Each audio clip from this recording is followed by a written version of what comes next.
Ito na po mga kaibigan, yung grapes ko. Yan na po, oh. Yummy, ang sarap. Po yan mga kaibigan. Yan.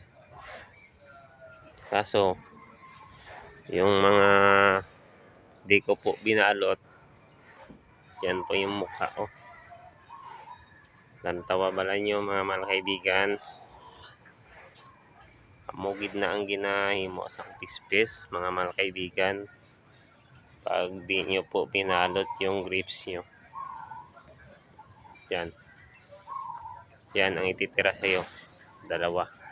Pero pag binalot nyo ang grapes nyo, yan, meron po kayong makakain. Diba, mga kaibigan? Kaya, kung merong ubas kayo dyan, balot nyo po. Para, meron po kayong makain. Kasi pag hinayaan nyo po, hindi kayo makakatikim yan mga kaibigan. Marami kasing ibon na gumagala. Yung ibong kulay itim, tapos yung pilago tawag dito sa amin. Yan po ang kumakain ng ubas mga kaibigan. Okay lang po mga kaibigan kung mayroon kayong net sa taas. Tapos palibutan nyo po ng net ang ubas nyo. Walang papasok pong ibon dyan. Yung farm talaga. Yung akin kasing to, hindi pa po to farm. Backyard pa lang po to. Pero darating tayo dyan mga kaibigan kung papalarin. Pararamihin ko po tong uli ko pong variety mga kaibigan. At maghanap pa po ako ng yung fingerlings na variety po. Pero itong variety to, yan, Baikonur po yan mga kaibigan. No? Diba ang ganda? Hindi pa po siya nahinog.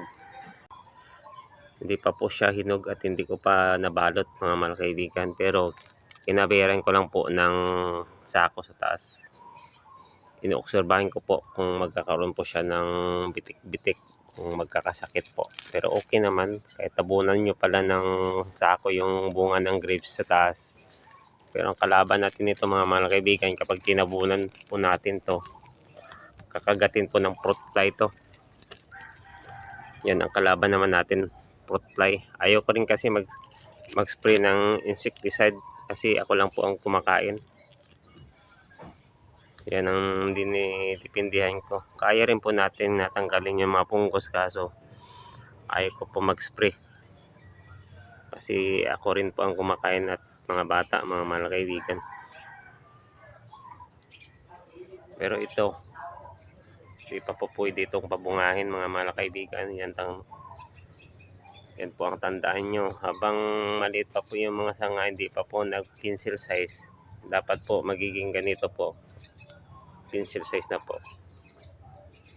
Inaantay ko pa po itong maging pencil size bago ko po pabungahin to mga kaibigan. Huwag nyo apurahin ang ubas nyo. Kung gusto nyo pong bumunga ng maayos, huwag nyo apurahin. Antayin nyo po yung tamang edad at tamang gulang mga kaibigan, para pag nag-pruning po kayo, maging maayos po yung bunga mga kaibigan. Tapos dapat yung sanga po nagkukulay brown na po. Huwag kayong mag-pruning na bata pa po yung sanga.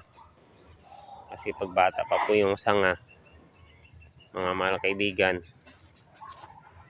di po yan magbubunga ng maayos.